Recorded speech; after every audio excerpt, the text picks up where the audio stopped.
para vocês preencherem e garantirem o certificado. É importante vocês lembrarem que para ganhar o certificado tem que ter feito a inscrição pelo Simpla e preencher a lista de presença. Os certificados são enviados em até um mês após o evento, então podem ter paciência que a gente envia, mas tem esse prazo de 30 dias.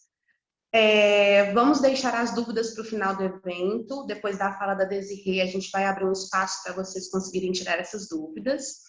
Hoje o tema do evento é maternidade e saúde mental. A gente está aqui com a mulher e mãe, Desirê Silva. Ela é psicóloga clínica com atuação voltada para as questões de gênero na abordagem sócio-histórica. Ela é co-coordenadora da Comissão de Orientação Mulheres e Questões de Gênero do Conselho Regional de Psicologia de Minas Gerais. E ela também é coordenadora do projeto Clínica Sócio-Histórica. Olá, Desirê, boa tarde. Boa tarde. Que delícia ver esse tanto de gente aqui. Podemos começar, então? Podemos começar. Ótimo. Então, fiquei pensando se eu trazia slides, o que eu fazia, mas acho que o tema da maternidade é muito diverso e, às vezes, muito pesado para quem é mãe. E aí decidi mais bater um papo, né? Estava até conversando com a Clara sobre isso mais cedo um pouquinho. Conversar com vocês, partindo um pouco da minha experiência. Eu fui mãe ainda na graduação de psicologia e depois vou chegar um pouco, né, nas questões sociais que se referem à maternidade e decidi começar pela minha história, um pouco pelo fato, né, de que vocês entenderem também o meu lugar de fala. Isso é muito importante. Eu sei que não tem só gente da psicologia aqui, mas quem é da psicologia sabe que é importante entender esse contexto. Vocês estão aí no inicinho do curso, né? São os calouros. E vocês vão ver que a mesma vivência aparece de formas muito diferentes para várias pessoas, né? O recorte de raça, de classe e de gênero é fundamental. Então, assim, eu engravidei lá no finalzinho do curso, eu engravidei no 8º período e o Manuel nasceu quando eu estava iniciando o 9º período. E aí foi um misto de sensações, porque não foi uma gravidez planejada, eu não era casada, eu não tinha estabilidade financeira, eu morava de favor na casa da minha avó e fui morar de favor na casa do meu sogro quando eu engravidei. E aí, enfim, Manuel me chega no início do 9º período. Quem é da psicologia, enfim, quem já viu a grade aí do curso, sabe que é quando está bombando de estágio para a gente fazer. E eu tinha chegado lá no final do curso, já sem saber muito para qual área que eu ia. Eu queria ser psicóloga clínica, mas também não tinha muita certeza, e iam começar os meus estágios. Manuel nasceu em março, a minha aula começou no fim de fevereiro. Eu fui para a aula até 2 dias antes do Manuel nascer, porque eu decidi que eu não ia tirar a licença de 4 meses que a gente tem direito, porque senão eu não ia poder fazer estágio. E aí eu teria 2 opções. Ou eu substituía o estágio por trabalhos, que era uma opção que a faculdade dava, ou então eu ia atrasar 6 meses a minha formatura. Para mim, isso era fora de questão. Eu via na graduação a possibilidade de eu melhorar a minha vida financeira e da minha família. Então, atrasar o curso nem passou pela minha cabeça. E não passou pela minha cabeça também deixar os estágios, porque eu achava que era muito importante. E realmente foi. Nossa, Desirê, que ótimo que você deu conta. Gente, péssimo. Sobrecarregada, né? Eu fiz a faculdade, fazia 3 estágios. Eu fazia estágio de atendimento clínico, atendia mulheres em situação de violência no NUDEM, fazia acompanhamento no centro de convivência e participava da comissão Mulheres ainda enquanto estudante. Essa aqui hoje eu sou coordenadora lá no conselho. E fazia assim, tudo que dava para fazer, eu fazia, gente. Eu estava formando, meu foco era esse. E o que eu quero falar desse período? Assim, além do fato de eu me sentir pressionada o tempo todo, porque tinha uma criança vindo, as coisas estavam mudando, eu não tinha estrutura para essa criança e eu nunca quis ser mãe. Nunca foi um sonho meu ser mãe, né? Nunca esteve nos meus planos, assim.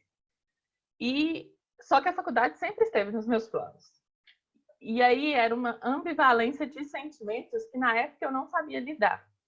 Eu já lia um pouco sobre maternidade, eu tive a sorte de ter uma professora que vocês vão encontrar com ela, que é a Cíntia Teixeira, conhecida também como Florzinha, se vocês não conhecem, vão conhecer. Ela foi minha professora e ela tratava a maternidade de uma forma não romantizada, que é onde a gente vai chegar, é onde vocês precisam chegar, com quem vocês vão atender, com quem, independente da área de atuação aí de vocês. Então, eu já tinha um pouco no pé no chão que não seria tudo lindo como parecia, né, nas novelas, como a gente aprende a vida inteira. Não seria lindo como a minha mãe olha para a maternidade, porque a minha mãe sempre quis ser mãe, e é algo que ela gosta muito. Mas acho que superou um pouco as minhas expectativas de tudo que poderia dar errado, de tudo que seria difícil. E foi um momento muito complicado para Desirê enquanto mulher. Eu me adaptei muito bem assim às coisas que tinha que fazer da maternidade, apesar do cansaço, apesar de dormir muito pouco. Isso era algo que era muito ruim, porque ele não dormia à noite, eu tinha aula, estágio de manhã e tinha aula à noite, e no meio da tarde eu estava em algum outro estágio ou em alguma outra atividade, então eu dormia muito pouco e eu ficava bem exausta, assim, né? Mas mais do que isso, assim, quando eu estava ontem organizando o que eu ia falar, eu fui me lembrar de como que as coisas vinham, assim. Na minha sala, na graduação, a gente brincava que sempre tinha uma mãe por semestre, uma mãe ou um pai por semestre. Um monte de gente engravidou ao longo do curso, mas só as mulheres recebiam pressão. E eu fiquei lembrando do meu professor de estágio do centro de convivência, quando eu falei para ele que eu estava lá. Eu cheguei na aula de estágio na primeira semana para decidir quem ia para qual centro de convivência ou para qual Sersan. E aí eu já tinha combinado com o pessoal da minha sala que eu não queria pegar o Sersan, porque era um serviço de urgência, eu queria pegar algo mais tranquilo para eu dar conta, porque o neném ia estar recém-nascido. O pessoal da minha sala me acolheu muito, né? Ele já estava todo mundo nessa dinâmica de que sempre tinha um neném, todo mundo se organizava para ajudar. Mas o professor olhou para mim na hora que eu falei que eu estava grávida e que o neném ia nascer daí 1 ou 2 semanas. Ele olhou para mim e fez uma cara de: você vai atrapalhar a minha vida, você vai me dar trabalho. E aí ele tá assim: você não devia ter feito matrícula no estágio. Eu tô assim: devia, porque eu não vou tirar a licença. Aí ele: mas como que você vai fazer? Eu tô assim: eu tenho tantas faltas, é o número de faltas que eu vou ter quando ele nascer, e aí eu volto para aula. E voltei, gente, voltei depois de 16 dias. Mas aí eu entro naquele negócio do lugar de fala e um pouco do meu privilégio. Eu tinha uma mãe que não trabalhava, ela sempre foi dona de casa desde que meu irmão nasceu. Então, a minha mãe podia ficar por conta e cobrir todas as minhas brechas. Eu não trabalhava fora, eu trabalhava com festa, então eu trabalhava só fim de semana, que era mais tranquilo, então eu tinha um pouco mais de tempo. Né? Os meus colegas da minha turma me ajudaram, isso foi muito bom. E alguns professores foram muito compreensivos. Assim, alguns, na hora que viram lá que o Manuel tinha nascido nas redes sociais, foram super tranquilos, adiaram trabalhos que eu tinha para entregar, enfim. Quando eu percebia que eu fui conversando com todos os professores, e quando eu percebia que nem todos recebiam muito bem, isso me instigou a ser um pouco mais firme, sabe? Não acho que isso foi positivo, mas aí eu quase que fiquei ali por pirraça, e aí eu me sobrecarregava. Eu lembro que eu fui para a maternidade com textos de psicanálise para ler, porque quando eu voltasse eu estaria em semana de prova. E eram muitos textos, e eu fiquei lendo lá, um trabalho de parto lendo, o auge da pessoa. Enfim. Ouvi de alguns professores quando eu voltei: o que você está fazendo aqui? O seu filho está precisando de você? Coisas que os rapazes da minha turma nunca ouviram. Mas eu voltei. e algumas pessoas da minha turma, algumas mulheres não voltaram, especialmente as mulheres negras. Por isso que eu falo que o recorte às vezes é muito importante, né? Eu tinha toda uma estrutura ali que outras pessoas não tinham. E mesmo sendo pressionada, eu consegui continuar, né? Eu tinha uma estrutura que me possibilitava isso. E aí, assim, pensando na maternidade, como ela chega, o que a gente espera da maternidade, a gente tem que pensar aí o que a sociedade espera da maternidade, né? Ontem foi Dia das Mães, e aí a gente ficou aí nas redes sociais vendo todo mundo postando foto com a mãe, né? Todas as empresas fazendo homenagem. A gente quase esquece que é uma data que hoje em dia tem muito mais um significado capitalista do que um significado afetivo realmente, né? É tão sutil que a gente acaba quase esquecendo, né? E só que a gente esquece de toda a sobrecarga que é ser mãe numa sociedade como a nossa, machista, heteronormativa, enfim. Não chega no consultório, e aí eu sou psicóloga clínica desde que eu me formei, é muito difícil chegar no consultório a demanda direta de estou aqui porque sou mãe. Isso é algo que vocês vão ter que perceber. O que chega é exaustão, é ansiedade, é estresse, é cansaço, é uma dualidade de sentimentos, uma dificuldade com a autoestima, uma dificuldade de autopercepção, é tudo isso que vocês vão encontrar no consultório, nas políticas públicas, enfim, aonde vocês forem atuar, né? Era isso que eu encontrava, inclusive no Nudem. Quando eu trabalhava com mulheres em situação de violência, as mulheres que eram mães tinham todo um outro contexto, gente, né? De os filhos serem usados como chantagem, de elas permanecerem mais tempo no relacionamento com medo do que poderia acontecer com os filhos, enfim. Então, assim, a primeira coisa que aparece é e que apareceu para mim também, por mais que eu tivesse consciência de que a maternidade não era aquilo tudo que falavam, ainda assim eu me deparei com uma dificuldade de ser eu, porque as pessoas o tempo todo negavam a minha existência.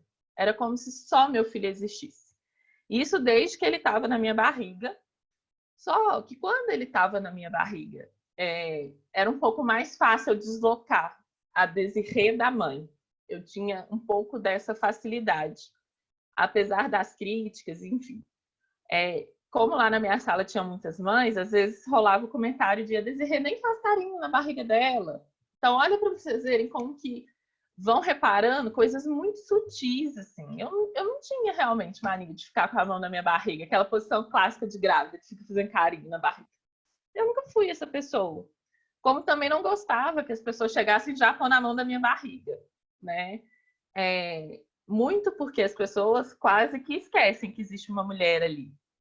E por isso que sempre quando eu vou falar sobre o tema, eu me apresento como mulher e mãe.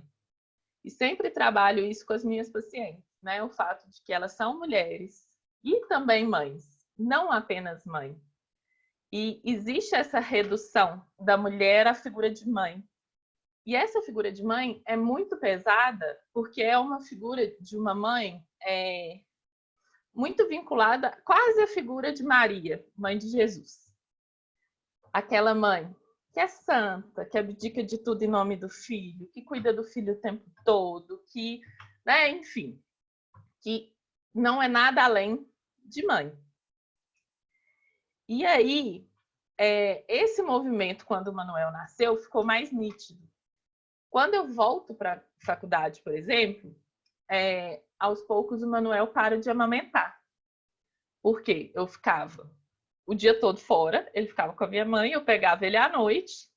Então, obviamente, por mais que eu deixasse a mamadeira de leite, a mamadeira é mais fácil, enfim, é um processo quase que normal de criança, quando a mãe volta a trabalhar tão cedo ou volta a estudar tão cedo. E aí, era o caos, porque foi a Desirê que escolheu não amamentar. Como que a Desirê não trancou a faculdade? Como que a Desirê voltou à vida normal dela, só 16 dias depois. Mas nunca questionaram meu namorado. Né? Ninguém nunca questionou por que ele continuou trabalhando 2 dias depois que o neném nasceu. Por que ele não largou também? O emprego dele foi ficar com o filho. Então, né? E aí, essa cobrança que vem sempre centralizada à mulher é o que vai gerando essa sensação de cansaço, enfim. A questão da depressão pós-parto é um pouco do que vocês provavelmente ouviram falar mais, porque é um adoecimento um pouco mais grave. Né? E aí a gente tende a dar mais ênfase na formação justamente a esses adoecimentos que são mais graves e esquece dos outros atravessamentos. Né? Então, é importante a gente entender que não é só a depressão pós-parto um problema relacionado à maternidade. Existem outros problemas. Né? Existe todos esses que eu citei, mas em especial a exaustão é o que aparece mais, né, nos primeiros 3 anos aí da mulher enquanto mãe, ocasionado pelo excesso de trabalho, a dificuldade de dividir tarefas, às vezes, com o companheiro, de tentar suprir todas as demandas, né, das autocobranças que a gente começa a fazer, de dar conta de fazer as outras coisas e também cuidar do filho na mesma proporção. E aí chega uma hora que você já não tem energia, você não tem estabilidade mais para fazer aquilo. E aí, hoje também eu estava mexendo nas redes sociais e tem um Instagram de uma psicanalista que eu gosto muito de ver as coisas dela.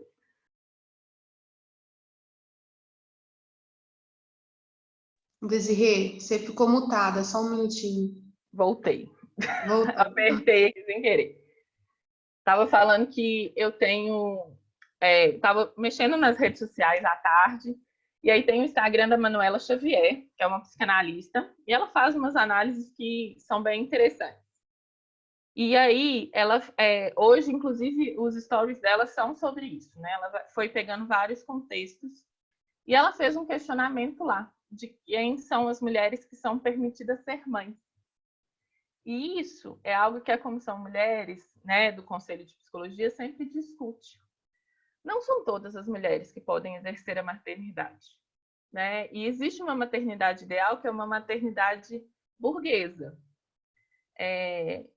Lá na comissão também, eu vou sempre voltar aos trabalhos da comissão, gente, porque a comissão acompanha várias questões relacionadas a mulheres, e aí a gente tem uma noção do todo aqui de BH, por exemplo.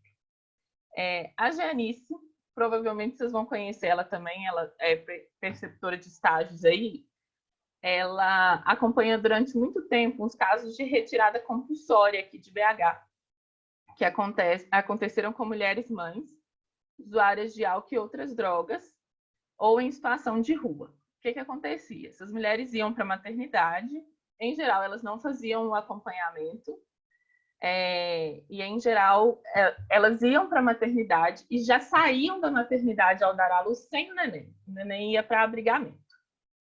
E aí, durante muito tempo, a comissão acompanhou, a comissão ainda acompanha as movimentações. Por que havia essa retirada?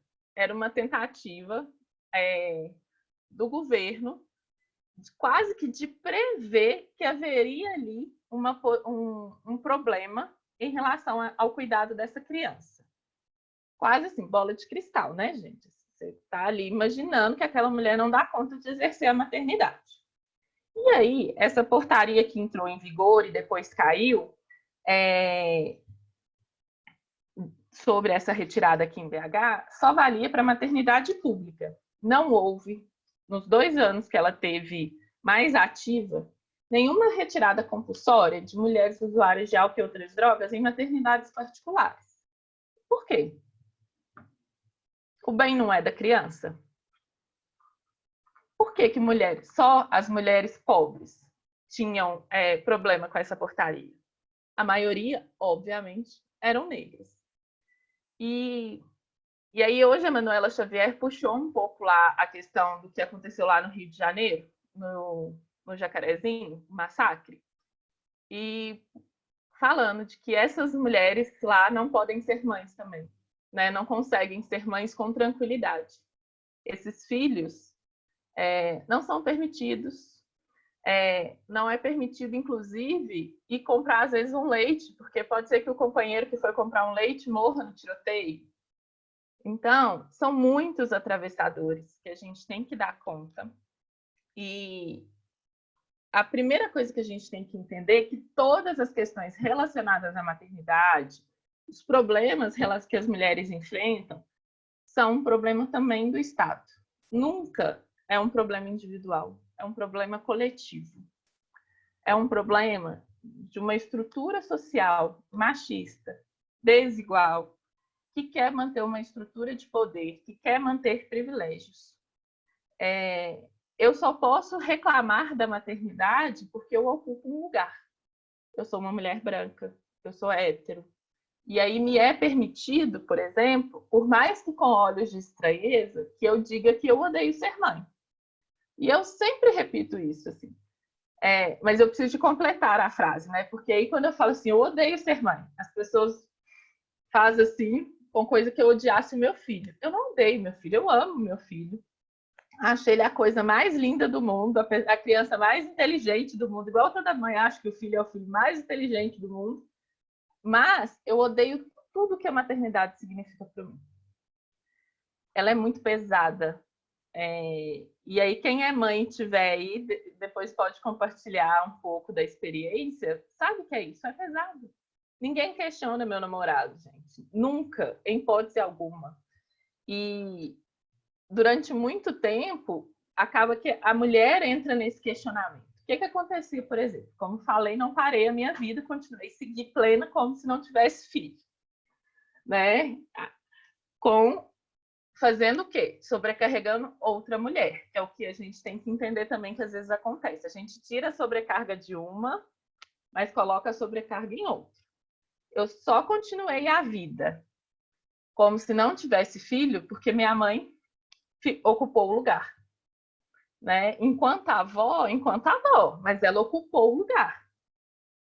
E aí, eu estava lá, formando, né, gente? Fazendo 300 estágios, igual eu falei. Na comissão, a comissão estava fazendo palestra no interior para... Ai, gente, fugiu. Mas estava dando, tipo, cursos no interior, porque tem outro nome. Para os psicólogos, para trabalhar a questão de violência contra as mulheres. Né? Eu tinha uma atuação muito grande trabalhando com violência psicológica. Então, era algo que eu estava lá, junto à comissão, trabalhando bastante. E aí, eu vivia viajando. E meu filho ficava em casa com a minha mãe. E ele adoecia. Muito a pediatra dele falou que era muito uma febre psicológica, de saudade mesmo. A criança tem essas coisas. E aí era o caos, gente, porque que absurdo que Desirê vai viajar de novo, sabendo que quando ela viaja, Manuel adoece. Gente, e aí eu nunca mais ia poder fazer nada, eu nunca mais ia poder viajar a trabalho, eu ficava 2 dias fora, né? Então, era muito complicado eu ter que me organizar toda e ainda considerar que eu tinha que organizar a vida dele, porque aí não é mais só a sua vida. Mas esse movimento é só meu. O meu companheiro custou para entender que ele tinha que vir nesse mesmo movimento, de que ele tinha que dividir a carga. Né? E aí é isso que vocês vão perceber quando a mulher chega com esse problema de exaustão. Que por mais que o companheiro, entre aspas, ajude, porque é isso que elas vão falar, ele me ajuda. Né? E por mais que ele ajude, a carga mental é dela. É eu que sei a vacina, é eu que sei quando tem que levar no médico, é eu que sei quando as roupas estão ficando curtas e tem que comprar mais, como se a outra pessoa não estivesse vendo. É eu que sei quando a fralda está acabando, é eu que sei quando o leite está acabando. Vocês percebem? É eu que sei o dia de lavar a roupa, o dia de trocar roupa de cama, o dia que tem que dar a faxina. Ele pode fazer tudo isso, mas a carga mental é minha.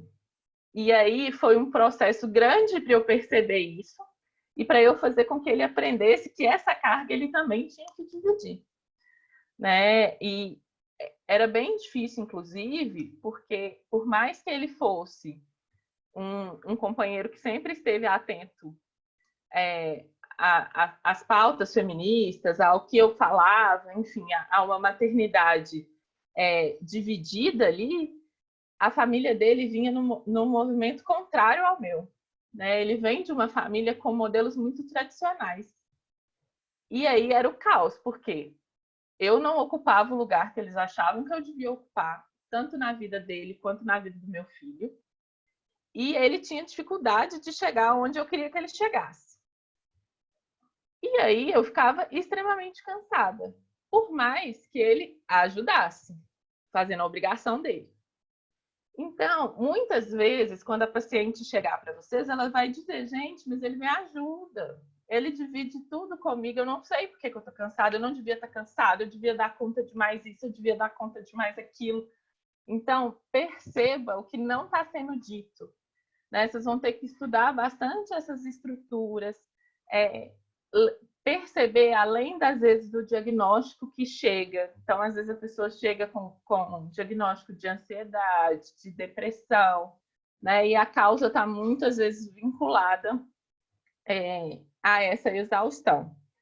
O que não é dito, a gente tem que observar também, às vezes não falar da maternidade também é uma questão, inclusive era minha, eu não falava de maternidade na minha terapia. Para mim estava tudo resolvido, linda, plena. Desirê não tem problema nenhum com a maternidade. Né? Como se isso fosse possível para alguma mulher. Né? Enfim, Desirê, o que a sua histórica diz disso? Né? Assim, acho que talvez seja a parte que vocês tenham mais... Eu esbarrei no trem aqui de novo. Mas talvez a parte aí que vocês tenham mais interesse de entender é o que a sua histórica diz disso, como que pode ser analisado, o que a gente tem que considerar, enfim. A primeira coisa que a gente tem que considerar em qualquer área de atuação, quando a gente vai pensar em maternidade, pensar em mulher-mãe, é entender qual é o nível de consciência daquela mulher da maternidade. Não aquela maternidade de tudo lindo, de propaganda margarina, família feliz, maravilhosa, né? Aquela grávida que levanta arrumada, com a roupa linda. Gente, não dá. Ou aquela mulher que acabou de ter um neném e que dá conta ainda de levantar, arrumar a casa, arrumar ela, arrumar a criança e ficar plena. Assim. Tudo isso em 2 horas, como se isso fosse possível para alguém. Então, é entender. E aí, se ela chega antes do neném nascer, é trabalhar um pouco com ela, né? Dentro da minha abordagem, isso é possível. E aí vocês vão ver aí ao longo do curso da psicologia, enfim, são muitas abordagens, cada uma vai trabalhar de uma forma. Dentro da minha abordagem é possível construir com ela como que a maternidade realmente se desenvolve. Que é um período mais difícil, né? Que ela vai precisar ali de uma rede de apoio, né? Outra coisa que isso vai ajudar, gente, é porque existe um problema muito grande hoje em dia da gente achar que todo mundo está no mesmo nível de conhecimento. Mas, Desirê, hoje em dia a internet entrega conteúdo para todo mundo. Só pesquisar. Gente, não é só pesquisar, não é todo mundo que tem internet, né? É óbvio que pensando aí um pouco em quem chega para a terapia, por exemplo, são geralmente pessoas mais instruídas. O que eu deixo aí como um problema. A psicologia está alcançando realmente quem deve alcançar? Né? Quem chega no meu consultório? Qual o meu esforço individual para que cheguem pessoas que não são só as pessoas que têm privilégio em alguma coisa? E, enfim, né? É algo que vocês têm sempre que pensar. Mas esse mito de que a internet dá informação para todo mundo é uma mentira, gente. Então, vai ter gente que vai chegar lá com a expectativa no seu consultório, na política pública, onde for, achando que a maternidade é linda o tempo todo, que ela vai dar conta de tudo o tempo todo. Ou então, vai chegar gente que nem sabe como que funciona. Eu vi uma pesquisa esses dias, na verdade, eu vi a repercussão nos grupos de WhatsApp de trabalho que eu tenho, sobre uma pesquisa que chegaram aqui no Brasil. Não vou lembrar os números certos, tá, gente? Depois vocês pesquisem aí. Mas que tem meninas, adolescentes que faltam às aulas no período menstrual. Ou porque tem vergonha, ou porque não tem dinheiro para comprar absorvente. E aí vocês querem mesmo dizer que existe um acesso a todo mundo no mesmo nível? Não existe. Né? Por mais que seja, que pareça óbvio, que pareça fácil, que pareça, né, enfim, que pareça o mínimo a mulher saber que a maternidade não é linda, vocês vão receber gente que vai achar que filho vai salvar casamento, que as coisas vão se resolver, que vai ser tudo lindo com o neném. E não é assim. As dificuldades vão aparecer. A falta de sono, por exemplo, vai ocasionar em problemas. A pessoa fica mais estressada, enfim. Então, saber qual é o contexto daquela pessoa. Aonde ela está inserida? Assim, como que está funcionando? O nível dela de consciência daquilo, o que ela realmente sabe daquilo, o que ela sabe que não é a romantização da maternidade, né? Aquela famosa completude da mulher, que a mulher só está completa quando tem um filho, enfim, né? Essa pressão que existe. Então, analisar sempre o que ela sabe, qual o contexto que ela vivencia, o que ela tem de auxílio ali, financeiro, do Estado, né? Se ela está fazendo, às vezes ela está indo na política pública a primeira vez, já lá com 6 meses, e não está fazendo acompanhamento. Né? O que é que, às vezes, um outro profissional que trabalha com você pensa da maternidade? É essa maternidade burguesa, de que tem tempo para olhar o menino o tempo todo, né? De ficar ali se dedicando exclusivamente à maternidade, enfim. Né? Naqueles casos de retirada compulsória que eu falei com vocês, houve uma retirada que foi porque não tinha piso na casa da pessoa. Era chão de terra, de uma família indígena. Dá para querer, gente, que tenha porcelanato numa casa de uma família indígena? Né? Então, assim, por que houve essa retirada? Por que os profissionais concordaram com isso? Por que o chão é de terra quer dizer que a criança vai sofrer algum tipo de problema? Né? Então, depois vocês leem um pouco sobre essa questão da retirada compulsória, que vocês vão ver, tem muitos absurdos aí. Assim. Desirê, mas por que então todas as mulheres não se revoltam contra a maternidade? Porque ser mãe tem algo que ataca num ponto que a gente tem dificuldade de lidar, que é a culpa. Não existe uma mulher mãe que não vivencie o sentimento de culpa. Por mais que ela faça mais do que o suficiente, mais do que ela der conta, mais do que é necessário, ela sempre se sente em falta, sempre se sente culpada por alguma coisa. As visões de maternidade são múltiplas e aí as pessoas começam a falar demais. E aí esse sentimento de culpa é quase que inerente às mulheres, assim, né? Algumas conseguem admitir que a maternidade não é tudo isso, outras não vão conseguir admitir, né? Envolvem muitas coisas, né? Essa pressão social frequente nas mulheres e que isenta os homens da responsabilidade de ser pai. Não é à toa que a gente tem aí um número tão alto de crianças que só tem o nome da mãe na certidão de nascimento. Ou então, do pai de fim de semana, que vai lá e busca a criança só no fim de semana, paga R$300 de pensão e acha que tá tudo maravilhoso. Né? Que dá para viver com uma criança com R$300. Né? Óbvio. E a mulher ainda gasta dinheiro fazendo 1 milhão de outras coisas com dinheiro que não é cuidando do menino. Então, assim, essa isenção da responsabilidade dos homens é um problema. E aí, pensando para quem está aí na psicologia e falando de uma forma muito rapidinha, né? Porque eu estou falando demais e eu quero conversar com vocês também. Mas o que se trabalha com essas mulheres, pensando em atendimento tanto de consultório quanto de política pública? é entender que esse processo de idealização da maternidade que causa esse sentimento de culpa, encontrar a mulher para além da mãe, né, para que ela consiga se dedicar a ela também, tanto quanto ela se dedica ao filho, né, o estabelecimento de limites, de até onde o outro pode dar palpite, até onde vai ouvir palpite do outro, enfim, limites de uma forma geral é algo que a gente sempre precisa trabalhar com mulheres. Nós somos ensinadas a sempre deixar nossos limites serem ultrapassados, né, e aí isso é uma questão. Entender que a maternidade é um problema coletivo, tanto no sentido da família, né, pai, mãe, né, enfim, e outros membros que podem ajudar, quanto é coletiva no sentido de que também é um problema do Estado. E aí queria, por último, abrir um ponto de reflexão antes da nossa conversa sobre a pandemia.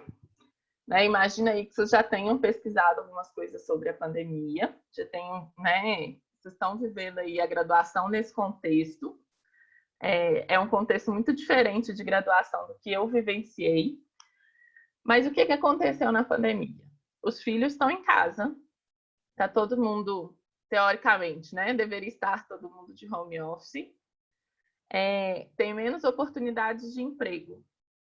E muitas mulheres negras, em geral, que são as mulheres que, em maioria, trabalham de forma informal, perderam a sua renda, né? Então, isso também é um atravessador. E, geralmente, essas mulheres são as mulheres que, em maior parte, são mães solo. Então, percebe como que os atravessamentos vão se somando? As violências vão se somando? Os processos de adoecimento vão se somando? Assim, né? Então, tudo isso precisa ser analisado. Então, a sobrecarga em cima das mulheres aumentou. E aí também é importante a gente entender que são as mulheres que geralmente cuidam dos membros adoecidos da família. Então, é mais uma questão. Toda essa sobrecarga está sobre as mulheres. Toda a preocupação, todo o desgaste físico e mental, em maioria, está nas mulheres. Isso precisa ser considerado. Né?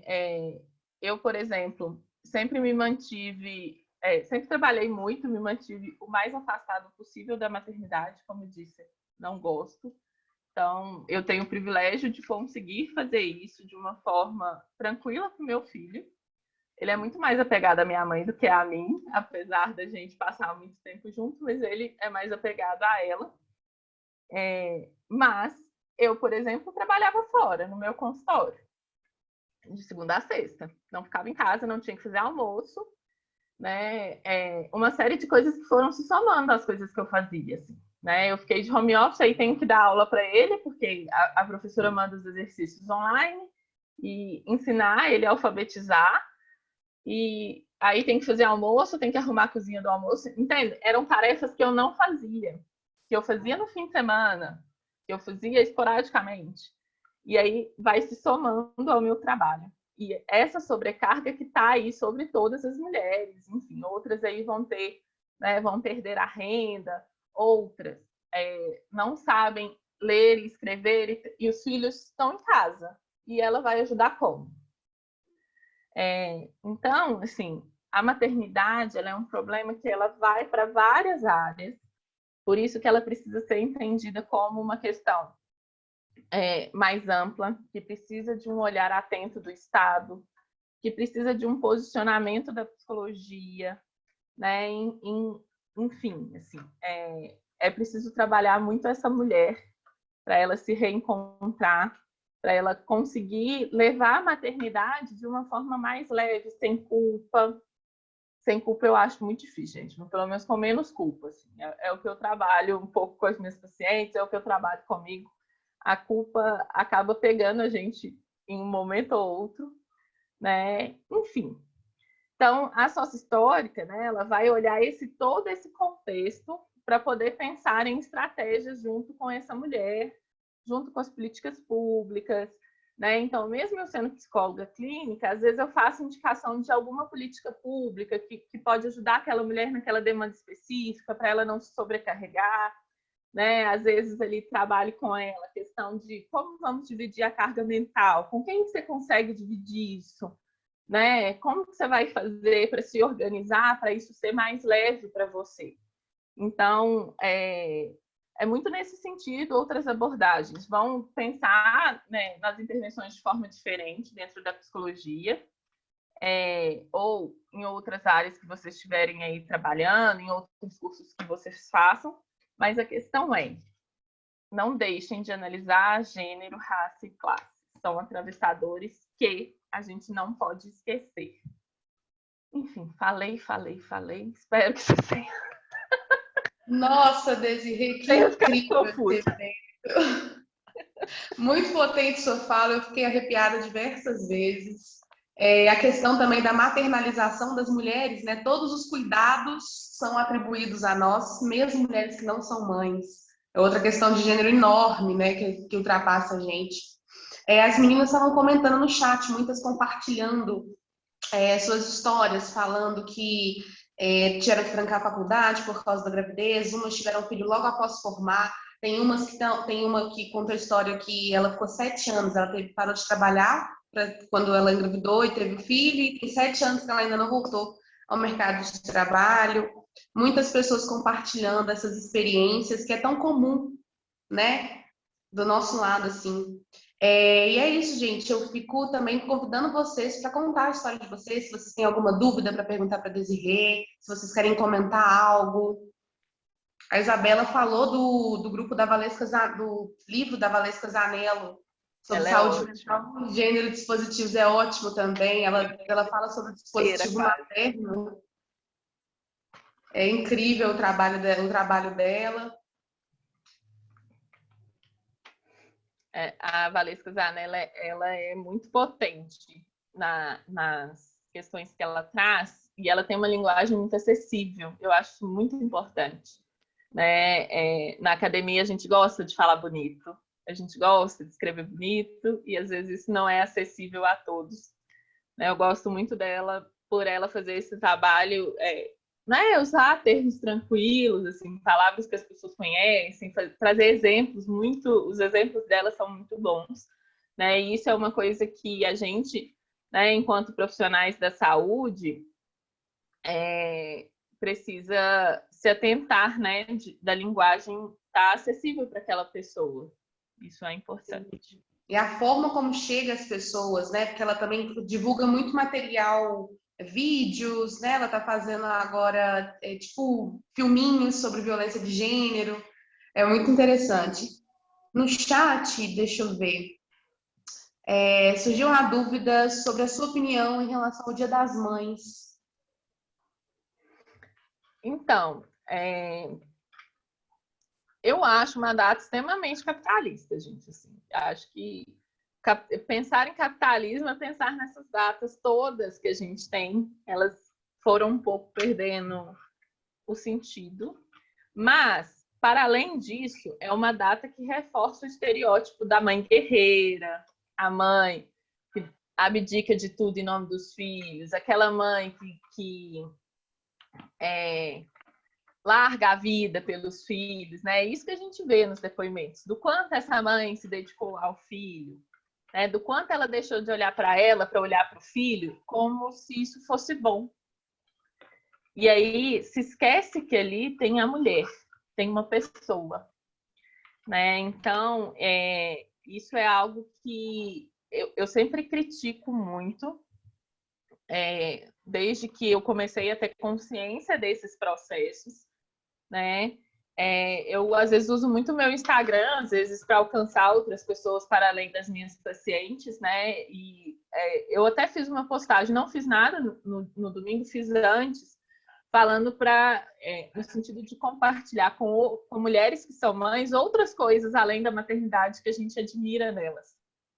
Justamente num movimento um pouco contrário, de só admirar ser mãe, de só aquilo ser valorizado. Então, acho que o maior problema, além de ser uma data capitalista, é esse reforço da mãe guerreira. Não é guerreira, é sobrecarregada.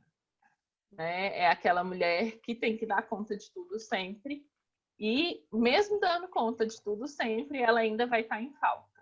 né? É uma data que reforça isso com textos lindos. A Maria Cláudia também está perguntando se você acha mesmo que o amor de mãe é incondicional.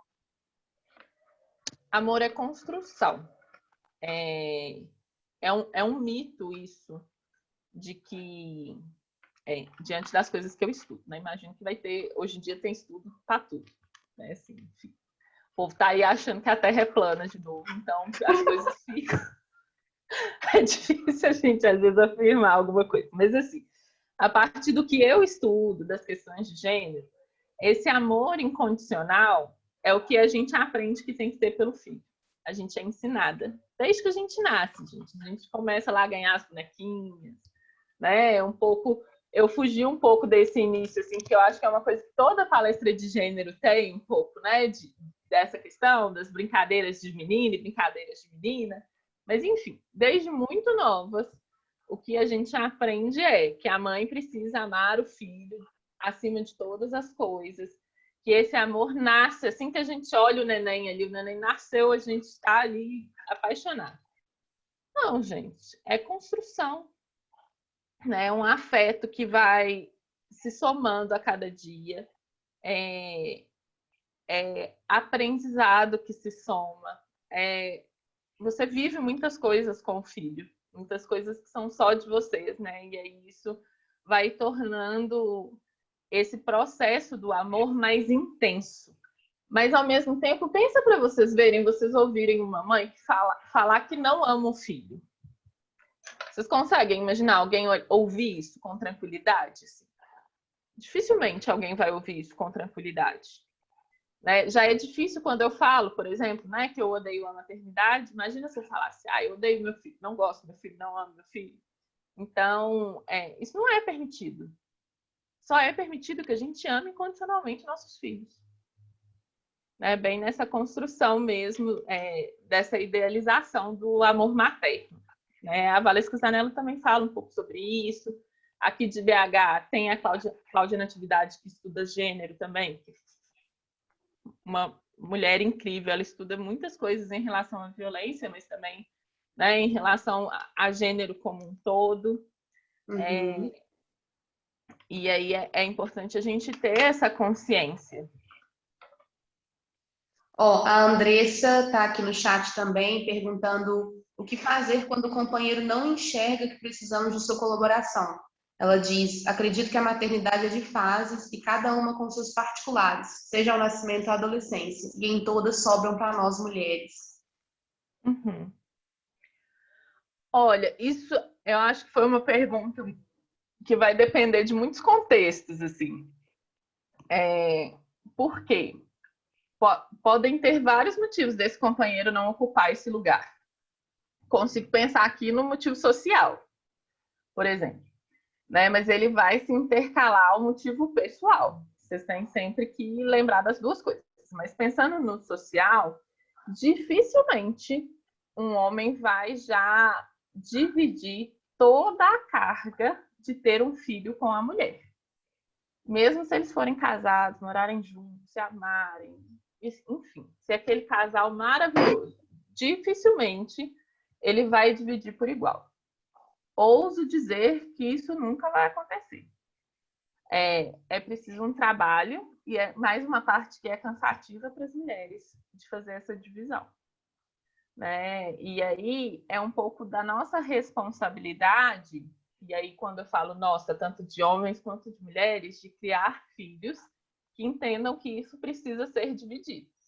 Né? Eu tenho aí o Manuel, né? E eu me sinto pressionada de que ele seja um homem muito diferente, que ele entenda que essas coisas precisam ser divididas, né? Enquanto profissionais, acho que a gente pode aí pensar, né, em ter mais homens atentos a essas questões, enfim, né? Existem aí alguns trabalhos em maternidade, existem algumas coisas que a gente pode falar, trabalhar às vezes, né, com o próprio companheiro da paciente, dependendo se a gente está em política pública, enfim. Né? Mas eu fiquei pensando que essa pergunta da Andressa talvez tenha mais do particular do que do social. Precisa de uma análise mais particular, assim, né, do que acontece.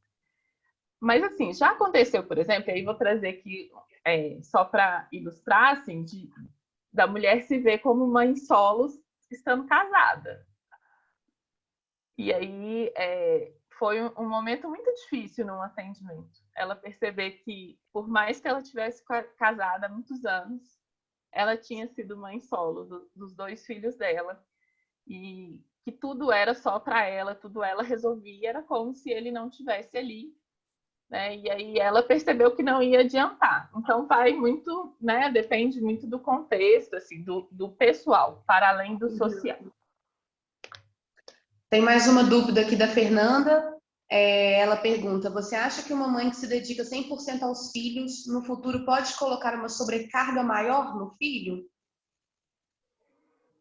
Não acho que é direto assim, até porque senão a gente já entra num processo de culpabilizar a mãe pela forma como ela está criando o filho, mas já vi acontecer, né, de sobrecarregar, nem é de sobrecarregar, é de jogar no filho expectativas de frustração de coisas que ela abriu mão, né?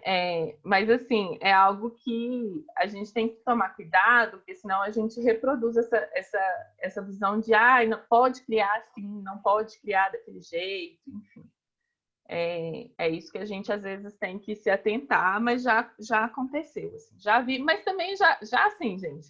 Eu vim aqui falar, né, super mal da maternidade, de tudo que a maternidade tem de ruim, mas a gente vai achar aí mulheres que acham o máximo. A minha mãe mesmo, ela acha o máximo.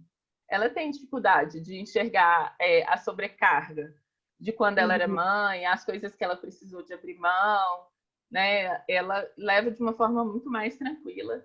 Fica brava quando eu falo que eu odeio ser mãe, né? Exerce aí a pressão social minha, vem muito dela, né? A pressão social que eu recebo dessa visão dela de que eu devia achar a coisa mais incrível da minha vida ser o meu filho.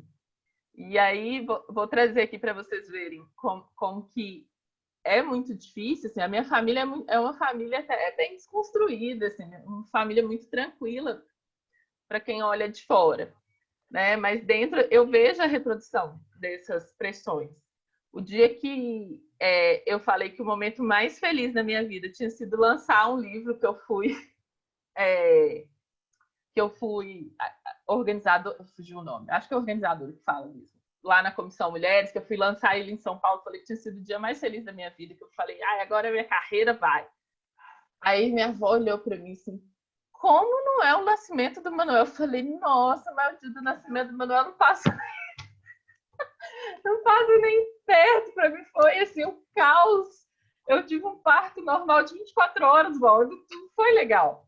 Então, assim, nas pequenas coisas a gente vai sendo empurrada, entende? Para o movimento de que aquele filho, aquele momento da maternidade tem que ser o melhor momento. Aqui, ó, tem surgindo muitas perguntas no chat. Primeiro, estou voltando. A Edna falou que conhece uma mãe que ama o filho dela, mas não aceita de jeito nenhum a maternidade. Como que a gente entende isso? É muito entender que dá para amar o filho e detestar a maternidade. E aí é trabalhar com ela para que esse sentimento com a maternidade não se vincule ao sentimento com o filho. Né? Tem que ajustar com ela ali essa separação e criar estratégias, assim, já que ela não gosta da maternidade, como que ela pode vivenciar essa maternidade de uma maneira mais leve, mais tranquila? Então, por exemplo, pode ser uma estratégia a criança ficar mais horas na escola, em tempos normais, né? Porque eu não consigo pensar em nada agora na pandemia. Mas ficar mais horas na escola pode ser uma estratégia, por exemplo, para ela lidar melhor com esse momento. Né? Trazer mais momentos divertidos, enfim. O que cansa as mulheres na maternidade, gente, é a sobrecarga de exigências, né? De coisas que a gente tem que cumprir. é um pouco isso que a gente tem que ir ali criando estratégias com ela para dividir. A Andresa trouxe uma questão também que é muito comum das mulheres que não querem ser mães. Como elas são julgadas, às vezes, ela fala que discute muito com a mãe dela essa questão, porque existe uma cobrança, que assim, se você é mulher, você tem que ser mãe. E aí as mulheres que se posicionam falando, eu não quero ser mãe, elas são muito taxadas, e isso coloca até em questão a feminilidade dela, né? Questionam muito isso. Tem todo um estigma sobre isso.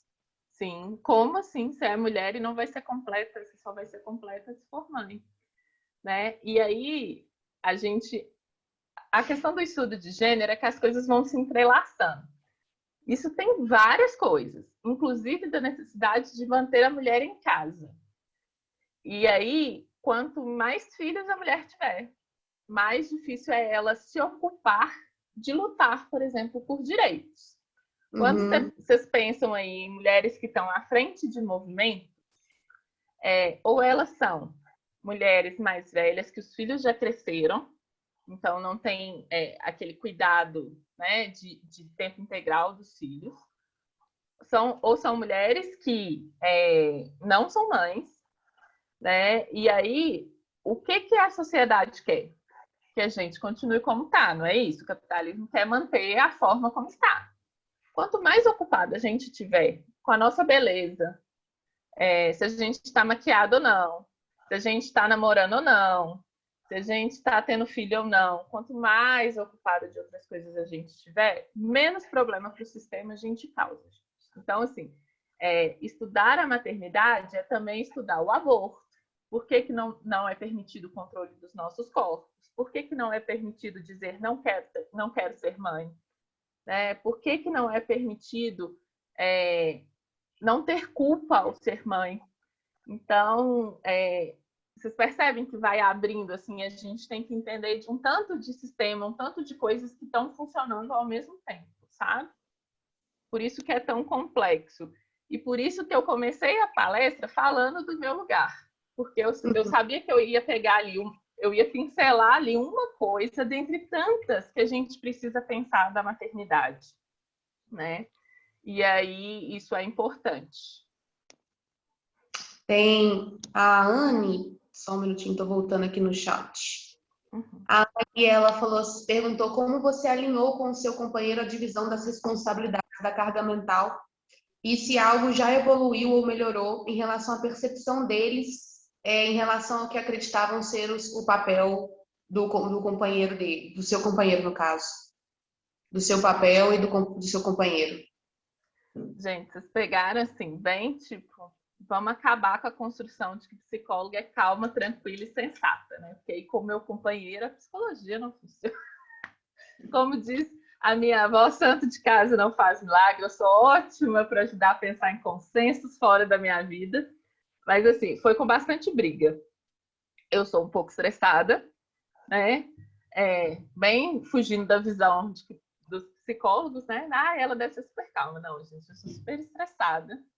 E houveram muitas brigas até que eu consegui sentar e conversar com ele, tipo assim, olha, não vai funcionar se a gente não dividir as coisas. A gente precisa de entender tudo que a gente precisa de fazer em relação ao Manuel e a gente vai dividir tudo que precisa de fazer em relação ao Manuel.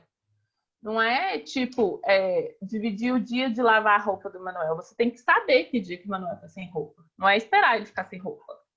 Né? Você tem que saber. E se ele tem, sei lá, 14 cuecas, em algum momento essas cuecas vão acabar. Você precisa saber lavar roupa antes disso. E aí, assim, houve uma evolução muito grande. Hoje a gente já praticamente divide a carga mental por igual. Só não é igualzinho porque eu sou um pouco ansiosa. Aí, estressada e ansiosa. Então, mas a gente tenta, houve uma evolução. Né? Como eu falei, ele vem de uma família tradicional. E aí eu tive que tirar ele muito do lugar daquele homem que as mulheres fazem tudo por ele e colocar ele tipo, olha, isso aqui não vai rolar, eu não sou essa, a gente agora tem um filho, tem que fazer isso e isso. Enfim. Mas, por exemplo, com o paciente, que aí volta a psicóloga, né? Saí da minha vida pessoal, aí a psicóloga entra em cena. E aí a psicóloga sensata, às vezes, sugere, por exemplo, com pacientes que são muito metódicos, por exemplo, né? Mulheres, às vezes a mulher quando se torna mãe, ela começa a ser metódica para as coisas funcionarem, porque senão nada funciona. Eu trabalho, por exemplo, fazer uma planilha e deixar em algum lugar visível e aí dividir, né? Faz a planilha do mês, tudo que tem que fazer, o momento que tem que fazer, porque aí ela vai ter aquela carga mental uma vez com o companheiro para sentar e fazer essa planilha. E aí depois eles vão ali se articulando em torno dela. Foi uma estratégia que eu usei com algumas pacientes e funcionou muito bem para dar o pontapé inicial de dividir essa carga.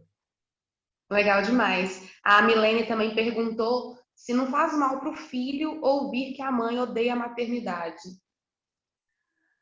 Então, eu não falo isso perto do meu filho, né?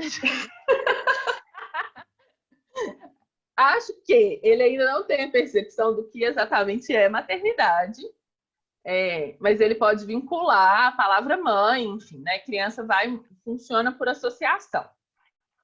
Eu não costumo falar isso perto dele, mas eu lembro de uma intervenção, depois de muito tempo levei para terapia o fato de eu ser mãe, né, gente? Primeiro ignorei que eu era mãe, não levei para terapia, depois levei para terapia para resolver. E aí a minha psicóloga, ela fez uma intervenção que eu não esqueço dela e que às vezes eu, né, compartilho isso com as minhas pacientes, um pouco disso, que era de que o Manuel, ele vai aprender a dar conta da mãe que ele tem, assim como eu vou aprender a dar conta do filho que eu tenho. E a relação vai se construir a partir disso. Então eu mantenho isso. Isso para mim assim, foi uma virada de chave, gente, muito boa na relação da culpa, né, que eu sentia quando eu ia viajar. Lembra que eu falei que ele adoecia nas viagens? Então, foi uma virada de chave muito importante para mim. Porque ele, desde muito novo, gente, criança, às vezes a gente acha que criança não é tão inteligente, mas ele, desde muito novo, por exemplo, sabe para quem que ele faz manha. Ele não faz para mim, porque eu sou mais dura, mas ele faz para minha mãe, faz para o pai dele. Ele sabe para quem que ele vai fazer manha, quem que ele vai chorar, assim, das lágrimas correr, quem vai ganhar tudo que quer. Ele faz isso desde muito novo, então criança é muito inteligente.